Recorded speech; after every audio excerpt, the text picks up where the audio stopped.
자, 이 시간에는 물건을 하나 가지고 여러분 교재 91페이지를 한번 봐보세요. 91페이지에다가 길 입찰표가 있습니다. 입찰표에다 이 물건을 사건 번호랑 해서 한번 입찰 가격이랑까지 한번 적어보죠. 자, 먼저 물건 분석을 한번 해보겠습니다. 물건 분석. 이 물건은 경매 사건 번호 2017 타경의 5365호 물건입니다. 자, 물론 지금 강제 경매, 임의 경매 이런 부분은 이제 수업 시간에 좀 더 할 것이고요. 2017 타경이라는 거는 2017년도에 경매 개시 결정 등기가 되었고, 타경이라는 의미는 없다 그랬죠. 기타 경매라고 그랬습니다. 기타 경매. 자, 강제 경매라는 건 어때요? 실질적으로 담보권 실행이 아니라 개인에 의한 강제 채권 회수에 의한 경매 신청이다라는 걸 알고 계시면 될 것 같습니다. 자, 이 물건의 경매 사건은 하나인데 물건 번호가 13번까지 있습니다. 물건 번호가 13번까지 있는데 13번 물건은 매각됐습니다. 지금 현재 여러분이 어떤 물건을 분석을 하다 보면은 이런 물건이 있으면 반드시 물건 번호가 여러 개 있다. 매각 물건을 먼저 보세요. 매각 물건을. 그 이유는 그 물건에 유치권이라든지 지상권이라는 특수 물건이 있을 수도 있습니다. 그 경매 사건 번호에 어떤 권리 행사가 이루어집니다. 그런데 실질적으로 물건 번호가 여러 개 있다라는 거는 유치권이 신고됐다라고 하면은 13개 물건 중에 하나에만 유치권 신고가 되어 있다라는 겁니다. 그 물건을 파악하시라는 겁니다. 의미는. 자, 그런데 이 물건이 어때요? 토탈 주택입니다. 주택 물건인데 감정가가 4억 1,958만 원이었는데 매각은 어때요? 19년도에 6억 4,400에 지금 낙찰 받았습니다. 한마디로. 감정가가 6억 4,400인데 유찰돼 4억 1,958만 원까지 유찰된 걸 변경가 돼서 1차 6억 4,437만 1,500원에 낙찰받았습니다. 자, 지금 현재 허가까지 나와 있는 물건인데 뭐 특별한 건 뭐예요? 없죠. 예, 토지, 건물 일괄로 매각됐다라는 거지. 유치권이 뭐 여기 나와 있는 게 또 똑같죠. 유치권 신고가 되어 있는데 물건 번호별 유치권 신고 내역을 별도 확인해라. 그러면 이 주택에 대한 유치권은 어때요? 없을 가능성이 높겠죠. 자, 그러면은 여기에 보면 토지, 건물, 등기부가 있죠. 등기부. 먼저 보면 건물이나 토지 봤을 때 2011년 1월 19일 날 소유권자 아무개 씨한테 가처분이 들어와 있습니다. 석관 제1주택 재건축 정비사업조합에서 가처분 등기를 했습니다. 자, 가처분 등기는 여러분이 아시다시피 어때요? 처분 금지 목적으로 할 수 있으면 이게 실질적인 가처분의 효력이 있다면 이 물건은 경매로 매각해서는 된다, 안 된다? 안 된다. 그런데 해서 허가 결정까지 났더라. 그런데 1순위 가처분 부분이 여러분이 우리가 했을 때 뭐라 했습니까? 강제경매다. 그러면 강제경매가 말소 기준 등기가 되는데 가처분 부분은 인수사항이 되겠죠. 그런데 실질적으로 어떠냐? 가처분권자가 뭐였어요? 소유권을 이전을 했죠. 자기 앞으로. 가처분을 해놓고 자기 앞으로 이전했다. 실질적인 가처분의 효력이 있다, 없다? 없다. 라고 생각을 하시면 될 것 같습니다. 자, 그런데 이 물건이 경매로 낙찰을 받았습니다. 낙찰 받았는데 가처분 등기는 소멸이 된다, 안 된다? 안 된다. 안 된다. 여기에 소유권도 말소, 강제 경매 개시 결정 등기도 말소되지만 가처분 등기는 소멸이 안 된다. 그래서 나는 잔금을 납부하고 청구의 서로 말소가 가능하다라고 요즘은 해놨네요. 옛날에는 그런 것도 없었어요. 이걸 뭐냐? 잔금 납부한 다음에 어때요? 가처분 등기 말소 신청하면은 말소를 해준다. 신청만 해도. 이해되시죠? 예. 자, 그래서 이 물건의 등기부상의 권리관계 부분은 똑같습니다. 13번까지 해서 보니까 이제 1번 물건을 한번 들어가 보도록 하겠습니다. 자, 이 물건도 등기부상의 권리관계를 한번 보면 1순위의 가처분이죠. 여러분도 어때요? 아까 매각됐는데 1순위 가처분이 있어도 낙찰자는 100%의 낙찰 받았죠? 이게 한마디로 말하면 이제 배우는 경매인들이 봤을 때 매각 13번 낙찰 받았잖아요. 근데 100%의 낙찰 받더라는 거야. 1순위 가처분이 있어도. 그럼 결국은 가처분은 100% 말소가 되기 때문에, 소멸이 되기 때문에 낙찰 받았다. 이러한 사례로 우리가 가정할 수 있다. 그래서 기존의 매각 물건이 많으면은 매각된 물건의 권리관계랑 혹시 지금 내가 입찰하는 물건 번호의 권리관계가 다른가? 이 부분을 파악해 주시라는 겁니다. 이해되시죠? 네. 자, 이 물건은 실질적으로 감정가가 1번인데 125억입니다. 125억. 근데 감정가가 어때요? 24억으로 돼 있죠? 24억. 일괄 경매로 갔다가 물건을 18개로 변경하면서 물건을 나눈 겁니다. 그래서 이 물건 하나로 보면 1번 물건은 감정가는 24억 6,061만 800원이다. 라고 생각합니다. 한 번 유찰됐습니다. 19억 6,848만 9천원 원입니다. 자, 이 물건 같은 경우는 한번 일단 먼저 사진으로 현황이 어떤가를 한번 보겠습니다. 물건이 어때요? 상가 3층 건물인데 상당히 어때요? 노후화된 건물이죠. 그죠? 예. 실질적으로 경매 물건이 이렇게 기역자 형태로 되어 있습니다. 뒤쪽에 보니까 노후화돼서 어때요? 공사도 제대로 안 돼 있고 관리도 안 돼 있는 물건 같아요.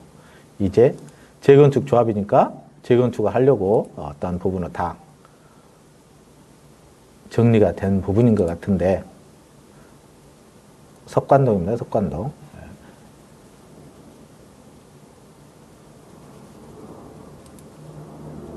자, 여기 기역자로 되어 있습니다. 기역자로. 근데 이쪽 인근이 다 물건 번호 13번이니까 이 물건도 경매로 나왔겠죠. 네.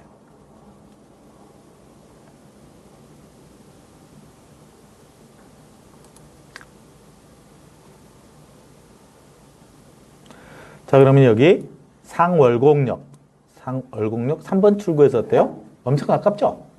예. 토지만 보고 입찰을 한다 그래도 한번 해볼 만한 그런 정도는 될 수도 있겠죠. 그죠? 자, 그럼 감정가가 24억 6천입니다. 이 물건의 공시지가를 한번 볼까요?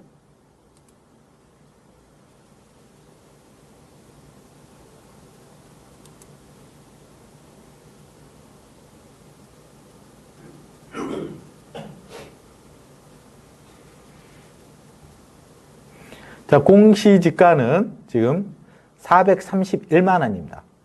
431만 원. 도시지검에서 2종 일반주거적 일반 미관지구입니다.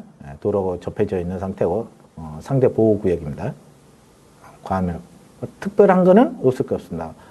대공방어협조구역으로 위탁 고도 제한은 77에서 257m까지 제한되어 있는데 그거는 이제 인근 구청에 관할 구청에 조금 돼야 될 것 같습니다. 예. 뭐 특별하고 상당히 어때요? 토지로만 봤을 때는 괜찮습니다. 한번 해보죠. 431만 원에 321제곱미터를 곱하면은 공시지가는 얼마 나온가요?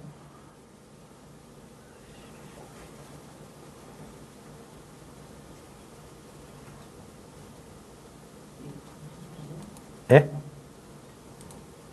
13억 발생인가요?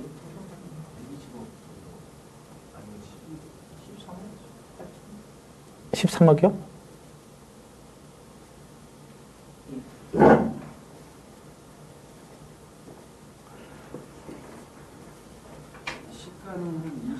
지금 표준지를 300 얼마 했죠?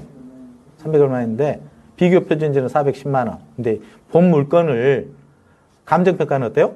750만 원 했습니다. 그래서 24억 나왔거든요. 약 350, 350, 700 더블 했죠. 네, 더블로 감정하면 그러면은 공시지가는 약 더블 정도 하면 13억 정도 된다는 소리죠. 그죠? 예. 네.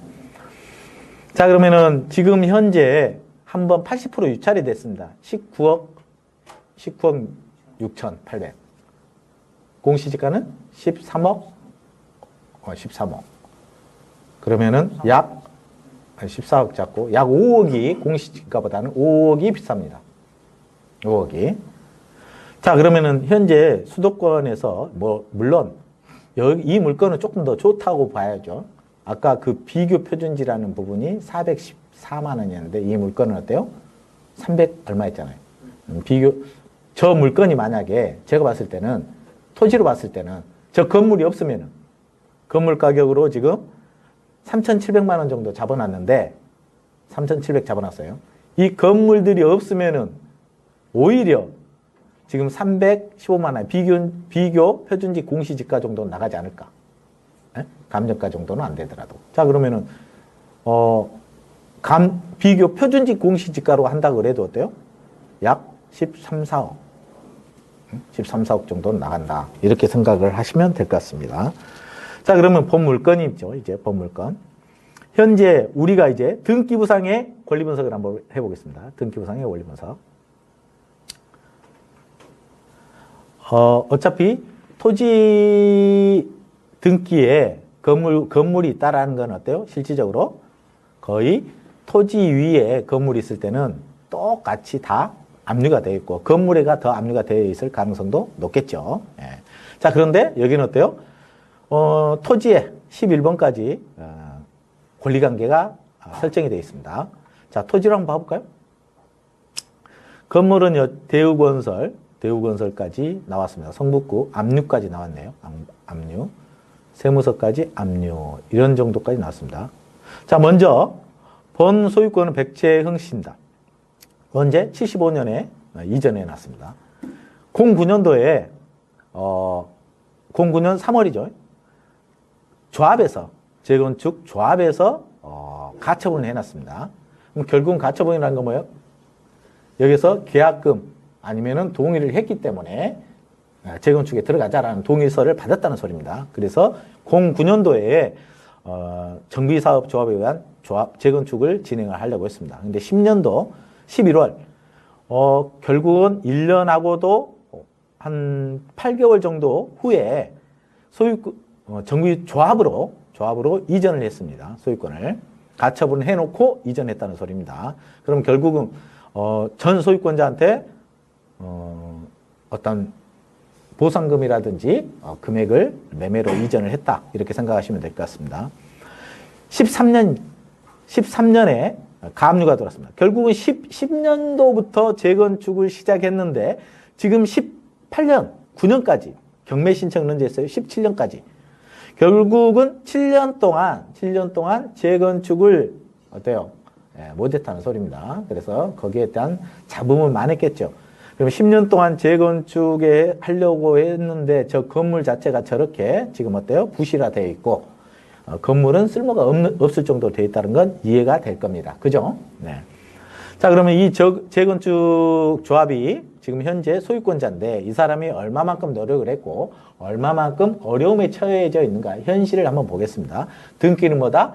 그 부동산의 역사를 말해주더라. 자, 그러면 10년도부터 이전해서 13년입니다. 결국은 조합에서 어때요? 돈을 다 주고 인수했다는 거죠. 그 물건을 10년도에. 왜?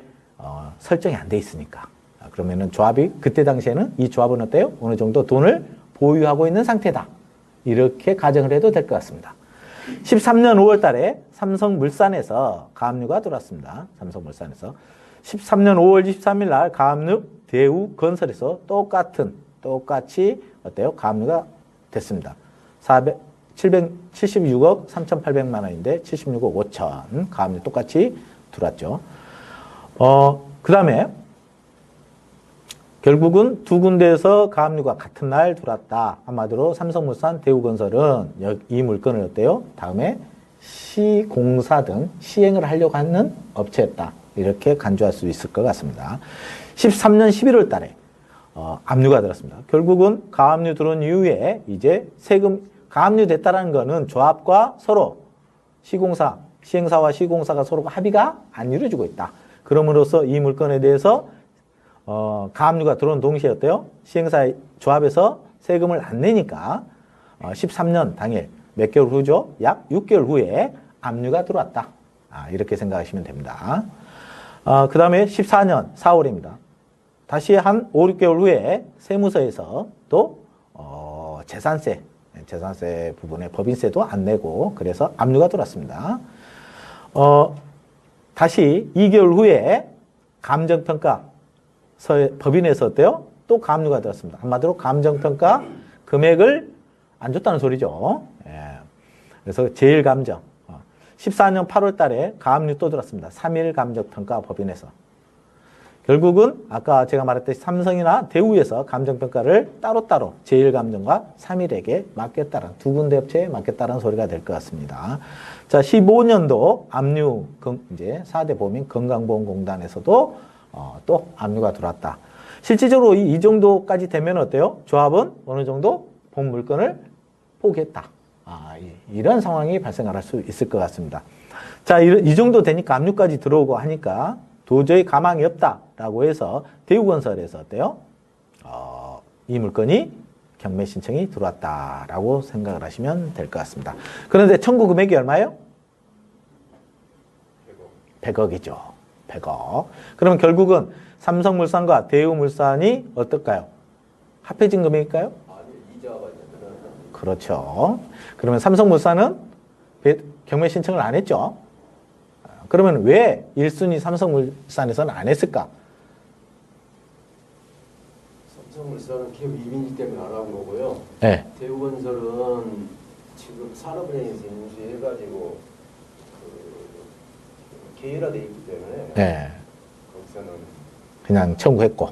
네. 정부 방침상 장기 미해수 채권으로 남기기는 어려웠었거든요. 그리고 제가 보기에는 이 물건은 조합의 임원, 네. 아마 임원 소지 같아요. 자, 그래서 물론 우리 사장님 말씀도 뭐 삼성물산대가 적은 회사도 아니기 때문에 그럴 수도 있겠죠. 실질적으로. 그러면은 삼성물산과 대우건설에서인데 경매 신청했지만 삼성은 1순위라 뭐 그런 방법 언제든지 아니면은 지금 현재 가면은 삼성은 다시 이 물건을 시공을 할 수도 있겠죠. 어떤 그런 상태에서 본 물건은 지금 경매까지 나온 물건이다. 자, 이 물건의 등기부 상황입니다. 임대차 상황은 어때요? 조합이 결성되고 지금 현황 사진으로 봤을 때 보니까 임차한 내역이 있을까요? 없을까요?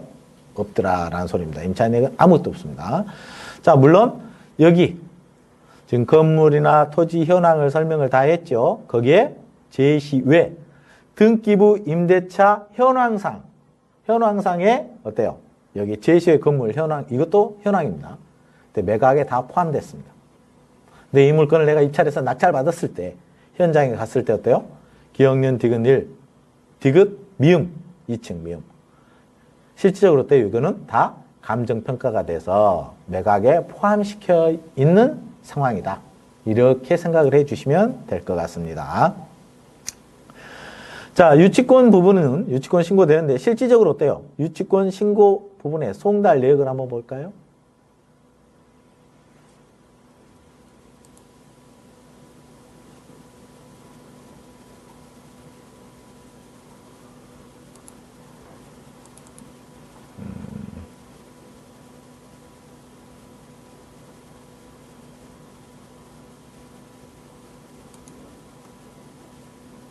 송달 내역이 안 나오네.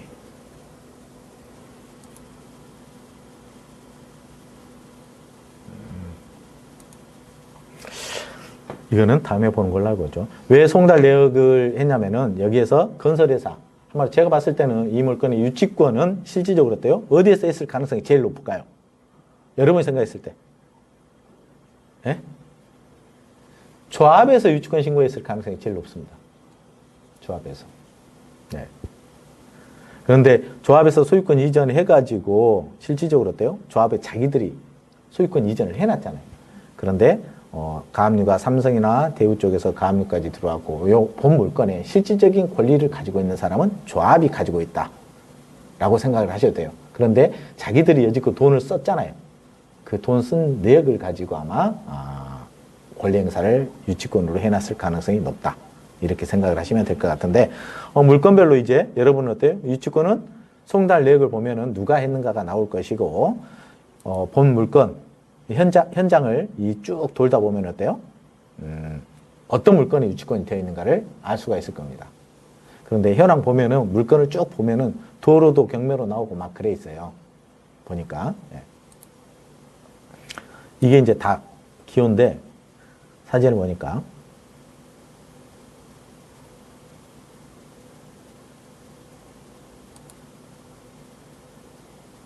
자, 이게 지금 물건 번호예요. 사건, 기호 이렇게 해서 이게 물건 사건이 물건 번호가 하나. 이게 다 도로잖아요. 그죠? 물건이 있는 건 하나, 둘, 이 물건 세 개. 하나, 둘, 셋, 넷, 뭐, 다섯 개, 뭐 이럴 것 같아요. 그래서 도로가 경매로 많이 나왔다. 이렇게 생각하시면 될 것 같아요. 그래서 현재 물건만 나와 있어서 유치권 행위로 가능한데 내가 봤을 때는 이 유치권은 인정되지 않는 유치권일 가능성이 높다. 송달 내용만 한번 보시면은 여러분이 요것만 좀 나오면 좋을 텐데 안 보여. 아 그래요?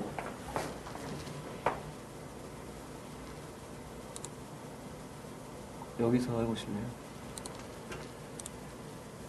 아까 그 페이지 그대로 여기서 다시 한번. 여기서요? 네.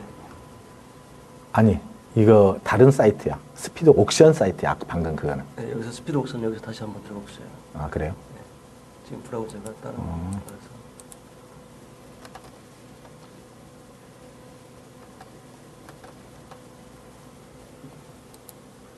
아, 아까 맨 처음에 나온 걸로 쳐서 그러나요?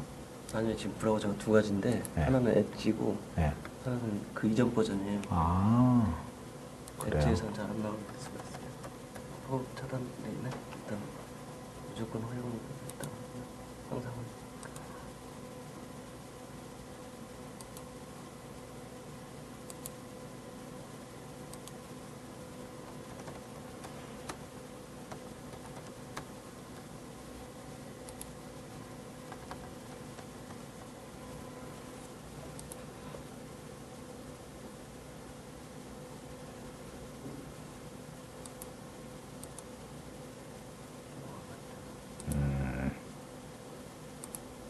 다시 한번 검색해 보시고요. 사건. 네.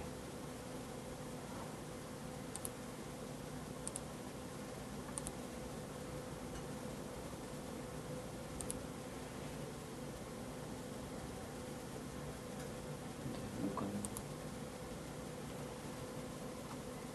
확대시켜요.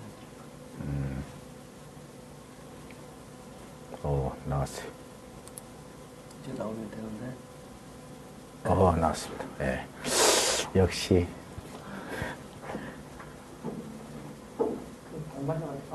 그렇죠. 맞습니다. 자, 유치권자가 배당 요구 신청서 채권 계산서까지 제출된 유치권자입니다. 18년 4월 12일. 18년 4월 12일 송아무개입니다. 송누구. 그러면 여기서 송누구가 과연 누군가? 요거를 한번 찾아내야 되겠죠. 자, 그러면 등기부나 반드시 여기에 등기부나 임대차는 현황상에 나온다 그랬죠. 자, 결국은 어때요? 등기부상에 송아무개는 없죠. 네. 그럼 결국은 현장 가서 찾아야 된다는 거야. 현장 가서. 그런데 송아무개라는 거 채권계산서까지 제출을 했으면은 본 물건의 누구? 조합에서 뭐 했을까요? 의뢰해서 조합에서 계약서 서로 상호간에 송아무개와 만든 거죠. 실질적으로. 예. 그러면은 여기서 똑같습니다. 가처분을 해놓고 11년이죠. 소유권 이전을 했어요. 그러면 채무자금 소유주인 조합에서는 그 전에 공사를 맡길 수도 있죠. 조합에서. 다른 물건에. 예. 그래서 그 유치권 금액이 조합하고 연결되어 있는 유치권이어야 돼. 자, 기본적으로 채무자금 소유주가 인정하지 않는 유치권은 뭐다? 인정되지 않는다죠. 인정되지 않는다야. 자, 그럼 여기서는 이제 유치권이 문제가 되죠. 본 물건은 강제경매입니다. 임의경매가 아니라 유동화 회사로 나가지 않았다는 소리죠. 자, 그럼 본 물건에 유치권 금액이 송아무개로 나와 있는데 우리 일반인, 입찰자인 우리는 그 유치권 내역을 법원 경매에 가서 열람할 수 있다 없다? 없다. 없다. 옛날하고 똑같아요. 지금은 MPL로 되면은 MPL 유동화 회사에서는 근저당권을 매수한 업체이기 때문에 다 열람복사해서 그 전부터 다 가지고 와요. 매수할 때부터. 그런데 이 물건은 지금 현재 유치권 부분을 열람을 못하게 돼 있어. 우리한테는 오픈도 안 해줘. 자, 결국은 뭐다? 여기에 있어서 반드시 누구를 고객화 시켜야 돼요? 채무자 겸 소유주. 자, 그러면 여기에서는 지금 경매 신청은 이 사람은 조합은 지금 왜 경매를 당했을까요? 뭐 때문에 여기까지 왔을까요? 10년 동안 하려고 했는데 돈 때문에 했겠죠. 물론 자기 돈이 다 꼬라박아서 지금 이 사람은 돈이 아무것도 없습니다. 그러면은 돈을 유입할 수, 내가 이 물건을 경매로 잘 받으면 당신한테 뭐 하겠다? 조합이잖아요. 재건축. 동의서를 당신한테 조합한테 주겠다라는 거죠. 그리고 그쪽에서 요구하는 부분이 분명히 있을 겁니다. 분명히. 그러면은 역으로 말하면은 여기는 어때요? 조합을 찾아가서 한번 경매 물건을 가지고 만나볼 필요가 있습니다. 자, 그러면 조합, 재건축 조합이 지금도 살아있다면 조합 사무실 가가지고 어때요? 자, 이 물건 낙찰 받으려고 합니다. 저희는 유치권 때문에 실질적으로 어때요? 어떤 물건에 디테일하게 하면 몇 번 물건에 유치권이 효력이 있다 없다라는 것도 알 수는 있겠죠. 현장 가보면. 자, 조합의 유속 뭔데 유치권 금액이 얼마고 어떤 물건에 물건 번호 몇 번에 유치권 신고가 되어 있습니까? 조합한테 해라. 나도 이 물건에 조합원이 돼서 함께 참여하고 싶다. 이렇게 갈 수도 있겠죠. 자, 그러면 조합이기 때문에 향후에 저 물건은 내가 리모델링해서 새롭게 사용할 수는 없는 물건입니다.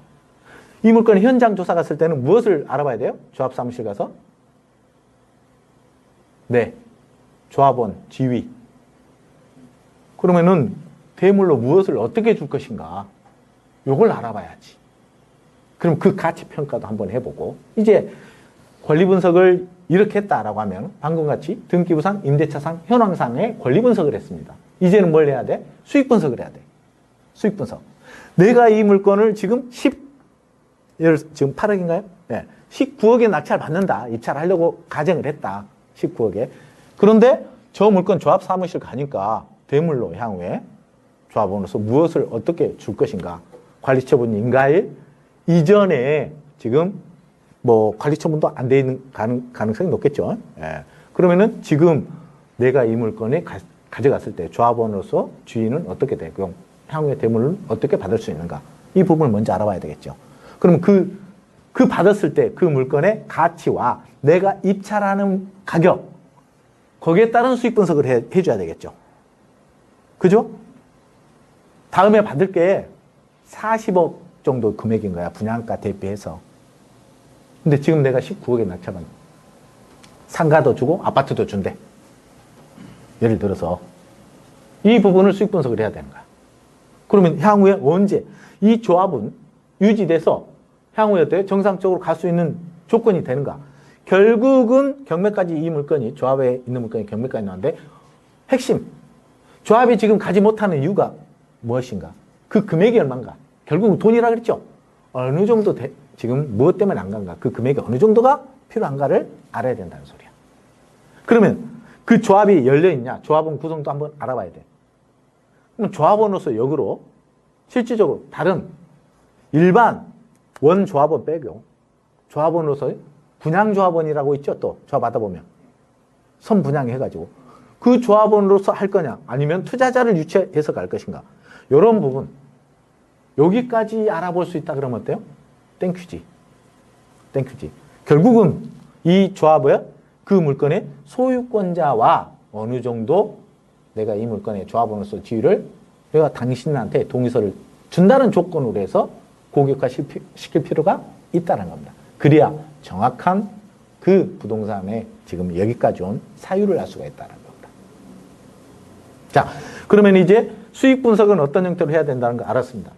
자, 이 물건의 가치 분석입니다. 권리 분석, 수익 분석, 그리고 가치 분석을 알아야 했어요. 이 물건의 가치는 과연, 가치는 어떤 정도의 가치를 내가 가져갈 수 있는가라는 부분입니다.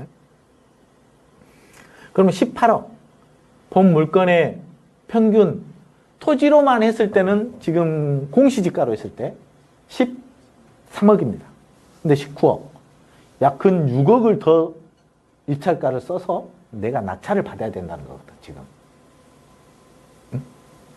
자, 그럼 그 정도 이상의 가치가 있어야 되겠죠. 수익 분석을 했을 때 그런 조건이 된다든지.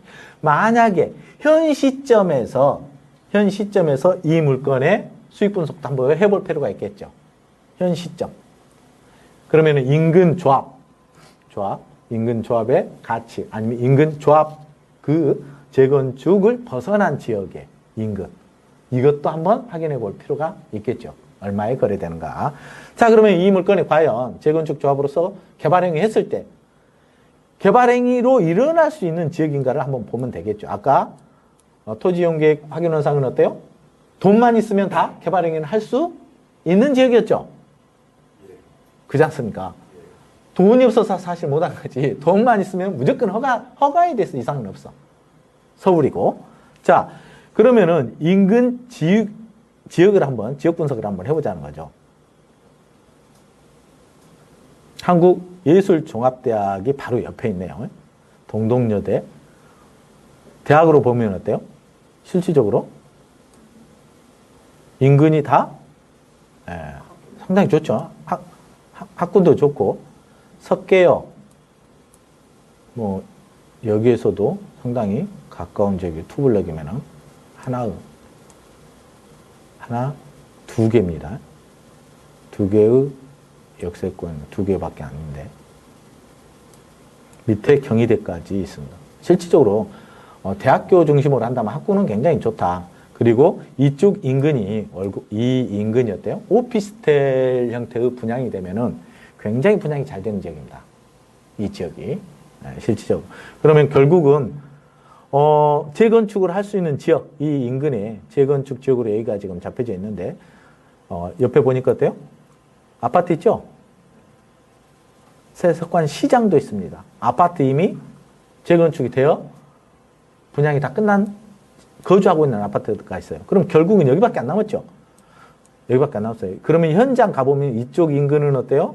단독주택 부지로서 상당히 활성화되어 있고, 결국은 이쪽, 어반휴 아파트 빼고 이 재건축이 어디까지인가? 이건가? 이 부지요. 이 부지만큼은 어때요? 재건축을 어느 정도 해 나갈 수 있겠죠? 삼성물산하고 대우건설이 붙었다는 건 어때요? 무슨 아파트일까요? 레미안? 그렇죠. 삼성물산에서 했으니. 네. 그러면 여기도 삼성에서 했잖아요. 그럼 여기 일부분도 실질적으로 어때요? 시행하면서 시공을 맡을 가능성이 있었다는 소리죠. 그죠? 옆에. 그러면은 실질적인 이 부분입니다.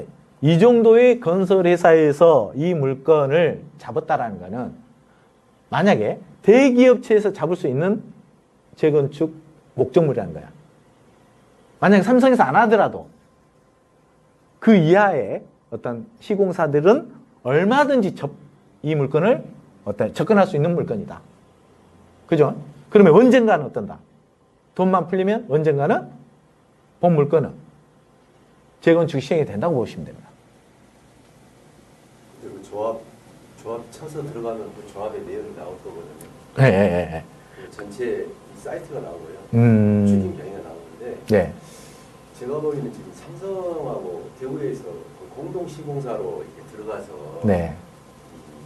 지금까지 시행이 됐는데 결론은 지금 시행이 안 된 거는 네. 그 얘는 메이저 시공사가 들어가가지고 재건축을 시행이 안 됐다는 것은 문제가 있는 거예요. 그렇죠. 네. 왜냐하면 토지의 하자가 문제가 아니라 네.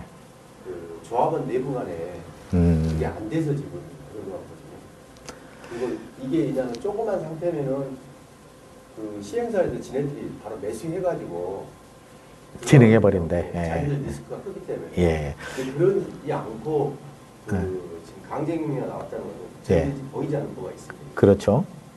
일단은 우리는 뭐 해야 돼요? 조합을 찾아가야 되겠죠. 아까 말한 수익 분석을 하기 위해서도 마찬가지고. 그래서 조합의 역사, 10년 동안 여기 끌게 된 역사를 알아야 된다는 소리야. 한마디로 말하면. 그래야 답은 나오겠죠. 자, 그러면은 이 물건을 한번 봐보죠. 재건축 부분인데.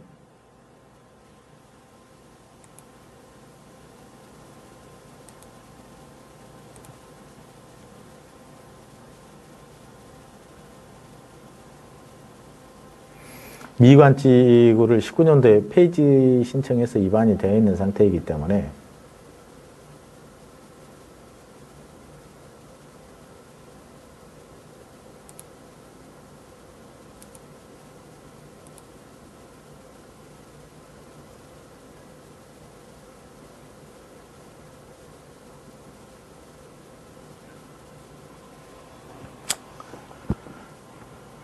자, 보시면은 이제 어때요? 아무리 일종에서는 안 할 거 아니죠. 아까 제가 뭐라 그랬습니까? 예. 아니, 그 지도상으로 크게 봤을 때 주택지역 있잖아요. 주택지역. 일종 일반. 여기서는 아파트 재건축에 조합원들이 없을 거다 이 말이죠. 제 말은. 그럼 결국은 아까 제가 이 부분만 가지고 할 수도 있다라고 했는데 아까 우리 사장님 말씀한 대로 말하면은 이 블럭이 전체적으로 해서 조합원이 많이 쓸 수도 있어요. 이거는 이제 조합원 상황이 어떤가는 파악을 해 보셔야 된다는 소리야. 그러죠? 삼성 정도 큰 회사에서 대기업체에서 했다라는 건 상당히 이것만 가지고는 이런 블럭, 뭐 모양이 안 나오는 블럭 가지고는 안 했을 거라고 판단이 됩니다. 그럼 최소한 이 정도 선 아니면 이 정도 선까지는 어때요? 재건축을 조합원을 가지고 진행을 했지 않을까 이런 생각이 듭니다. 자, 이 물건을 가지고 이제 우리 입찰을 한 번도 안 해보신 분 있나요, 여기서? 한 번도 안 해보셨나요? 그러면 이 물건을 가지고 최소 이제 입찰서는 한번 써보자는 소리입니다. 입찰표. 91페이지 보시면은, 여기에 있어요. 91페이지 책에 입찰서. 다음에 어쩔 수 없어. 하나씩 한번 구입하셔요. 네. 그러면은, 여기에 한번 여러분이 보시고 한번 써본다라는 가정을 한번 해보세요. 자, 그러면은 그 가격대를 제가 뭘 지금 입찰서 쓰라는 이유는 입찰 가격을 쓰라는 이유입니다. 왜 이 가격에 썼는가를 제가 물어보고 싶어서요. 내가 입찰을 한다 생각했을 때 그렇죠. 예, 여러분이 입찰 가격을 쓰라는 소리죠. 자, 우리가 입찰서를 쓸 때는 어때요? 기일 입찰, 기간 입찰이 있는데 기일 입찰표입니다. 방금 이거는 기일 입찰로 날짜에 2019년 3월 4일 날 실질적으로 가서 입찰하시면 됩니다. 이 목적물은 이제 성북구니까. 네. 자, 보시면은 최저가 우리가 기일 입찰 경매는 어때요? 입찰 최저가의 몇 프로? 입찰 보증금은 10%입니다. 10%를 똑같이 쓰는 이유는 뭐라 그랬죠? 모든 사람이 동일하게 실질적으로 입찰 가격 사건 번호 쓰면 어때요? 입찰가 쓰면 알죠? 근데 보증금을 먼저 써놓고 입찰 가격은 나중에 적을 수 있도록 하기 위해서 그랬다라고 했죠. 자, 그래서 보증금은 10%입니다. 10% 한번 써놓고 여러분이 어때요? 입찰 가격을 한번 적어보세요. 입찰 가격.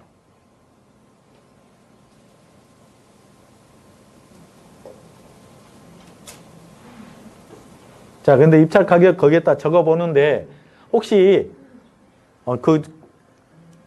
뭐 적어도 상관없어요. 그죠. 제가 쓰는 거니까 적어도 상관없어요. 거기에 혹시 적으려고 해보는데, 모르겠다라는 부분이 있으면 질문을 하셔야 됩니다. 모든 거는. 여기에요. 입찰 네. 보증금을 포함해서 적어요? 입찰 가격은 내가 최저가 이상 적으시면 돼요. 보증금 포함해서, 포함해서. 내가 쓰고 싶은 가격입니다.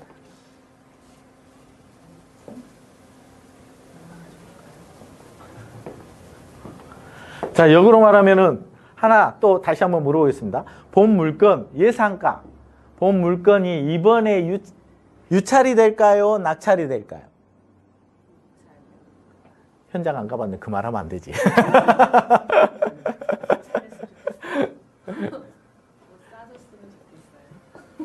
그러죠? 예, 그러면 좋겠죠.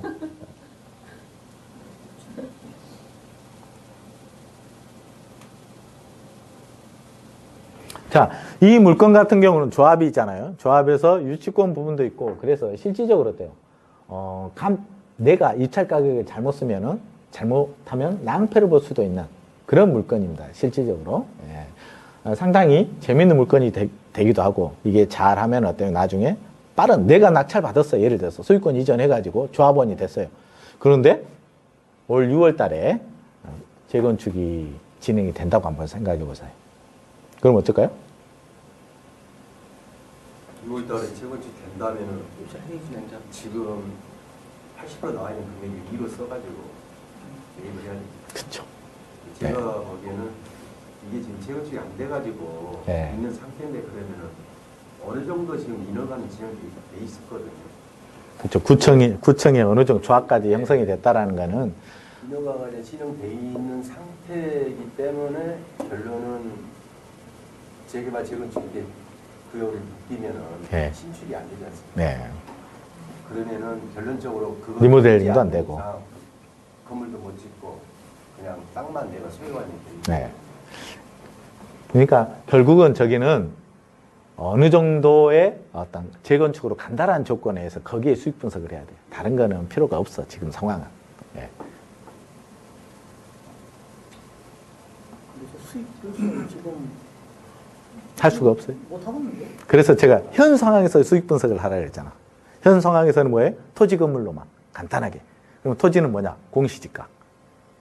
자, 일반적으로 예를 들어서 이 물건을 내가 지분으로 해서 대물로 안 받았다. 이 조합원이지만은 조합원으로서 지위를 안 갖고 나는 뭘 현금 보상해 주라. 현금 보상.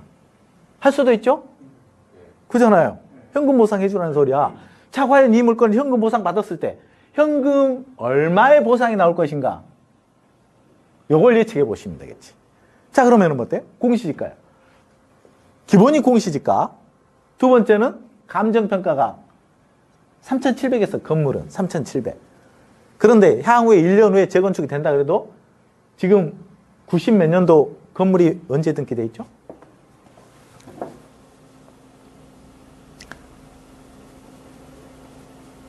보존 등기가 71년입니다. 70년, 71년 보존 등기.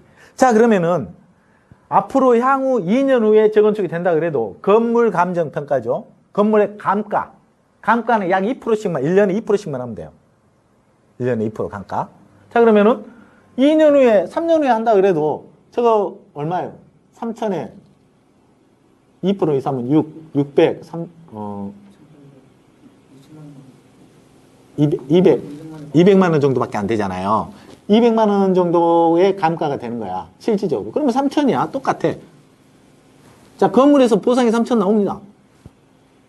토지는 공시지가인데 표준지 공시지가. 그런데 경매가 좋은 게 딱 하나 있죠. 뭐예요? 본 물건을 감정평가했다는 사실이 있는 거야.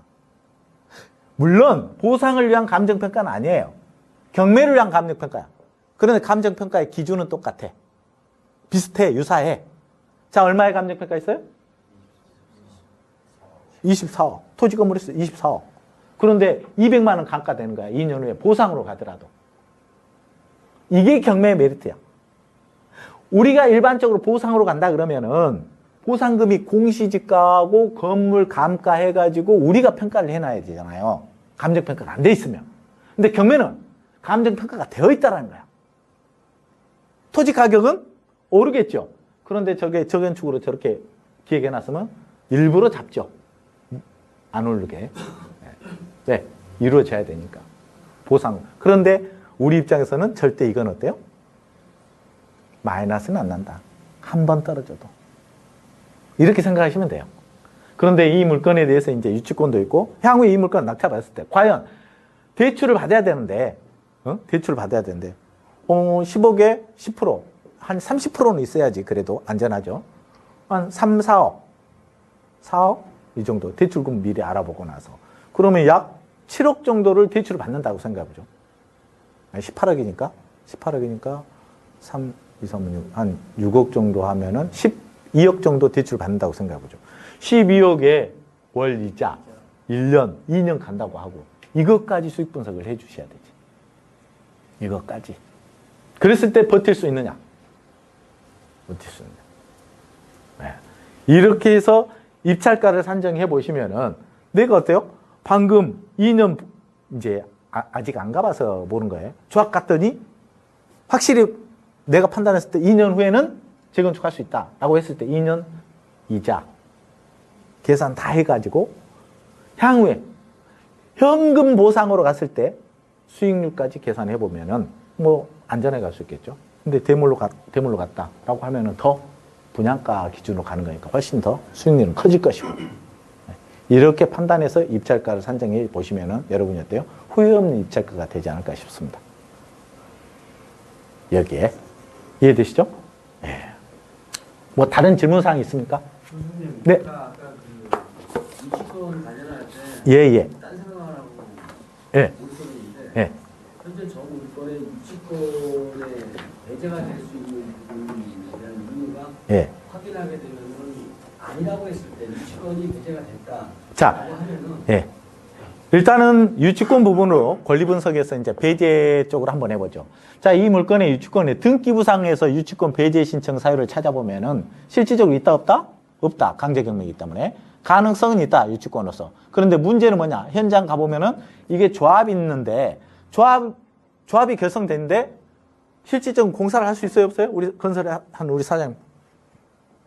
제가 봤을 때 이 유치권은 네. 현재 이 건물이 도로에 적혀 있는 건물이거든요. 네. 큰 도로에. 네.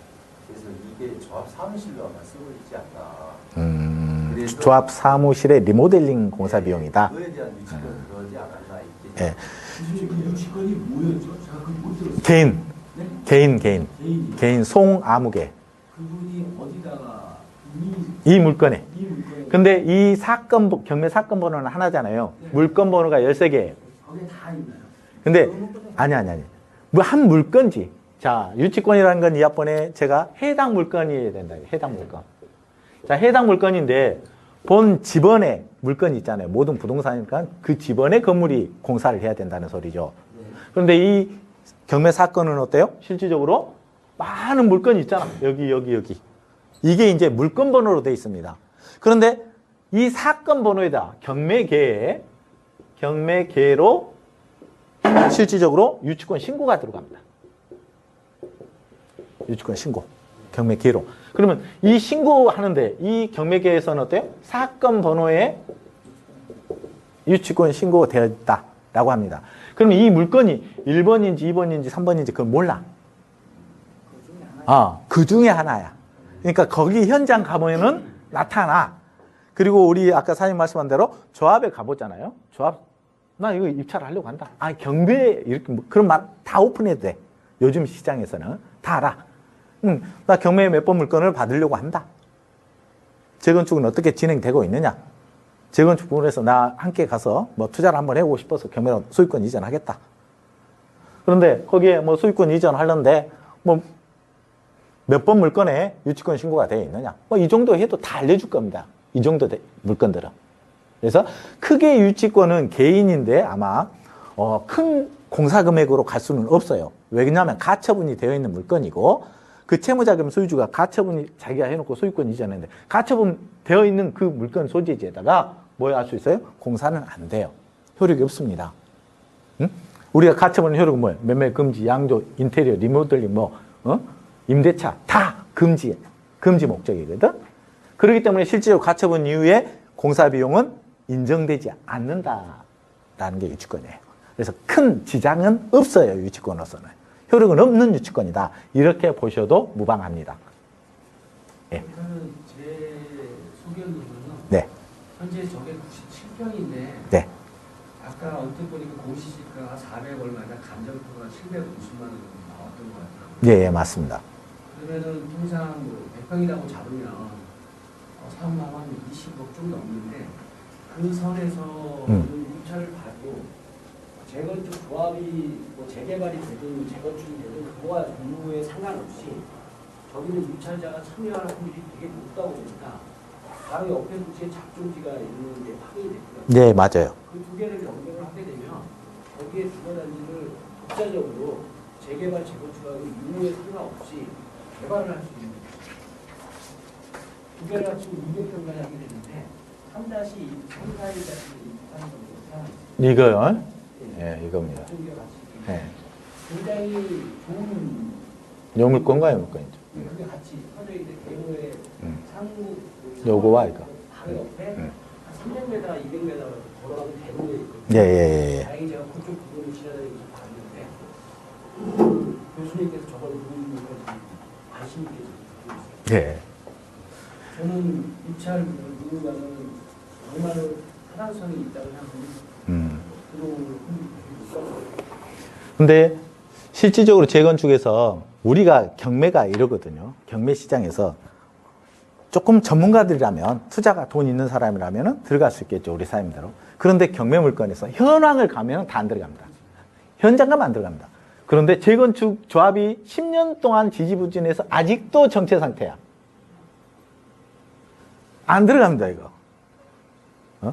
그래서 아까 매각 딱 한 건 됐죠? 한 건. 100%에. 그거는 누가 했을까요? 조합의 이해관계인이 낙찰받은 거예요. 100%의 낙찰 왜? 그쪽에서는 고가의 낙찰 받는, 이렇게 받으니까 받으라는 거야. 고가로. 예, 실질적으로. 예. 왜? 채권, 조합에서는 채권을 고가에 낙찰받아야 그 채권을 해소를 할 수 있기 때문에, 채무를. 그래서 액션 취한 겁니다, 저거는. 액션 취한 거야. 응? 그래서 이 물건은 제가 봤을 때는 100% 감정가에 받으라고 추천하기는 저는 좀 뭐해요. 그래서 지금 현재 80% 정도 이 선에서는 들어가도 괜찮은 물건입니다. 근데 이제 여력이 사람마다 다 여력이 틀리니까 뭐라고 말씀을 못 드려요. 근데 이런 형태로 이런 게 있어요. 만약에 재건축이 다 다 돼 있어. 그런데 예를 들어서 5층 아파트가 경매로 나갔어. 아니면 앞에 있는 단독 주택이 경매로 나갔어. 근데 재건축이 이미 조합에서 형성돼서 정상적으로 진행돼. 근데 그 물건이 경매로 나올 수 있다, 없다? 있다. 동의해서 조합원 물건이 나오는 거예요. 그런데 보니까 관리처분 인가할 이유야. 조합원 지위 승계가 안 되더라는 거지, 가보니까. 조합에서. 자, 그러면 이 조합 승계 안 된다니까 이 물건을 어때? 입찰해야 돼요, 안 해야 돼요?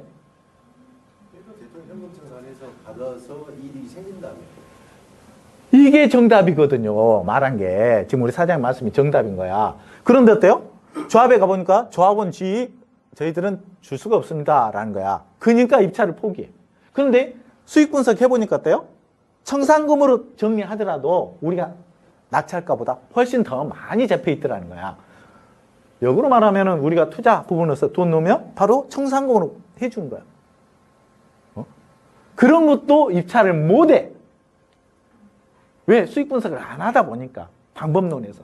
뭐 때문에? 재건축 물건이기 때문에 재건축 조합원 지위를 승계를 못 받는다니까 입찰을 안 하는 거야. 이게 지금의 현실이에요, 현실. 그래서 좀 여러분, 이제 끝났어요. 1시에 끝납니다. 예. 근데 하여간에 이런 부분으로 물건을 여러분과 함께 이제 진행을 할 것이고요. 오늘은 조금 이제 물건을 가지고 조금 흥미롭게 진행을 하기 위해서 오늘 개강 특강 형태로 마련을 해봤습니다. 다음 시간부터는 정상적인 이제 커리큘럼대로 수업을 진행하고 지금 오늘 또 수업에 또 오늘 포함되냐 안 되냐 이런 말 하지 마세요. 제가 계속 여러분한테 무료 수강할 수 있는 재수강할 수 있는 기회를 계속 드릴 테니까 너무 걱정하지 마시고 함께 갈 수 있도록 해주시면 감사하겠습니다. 오늘 수업 여기서 마치고 고생 많이 했습니다. 수고하셨습니다.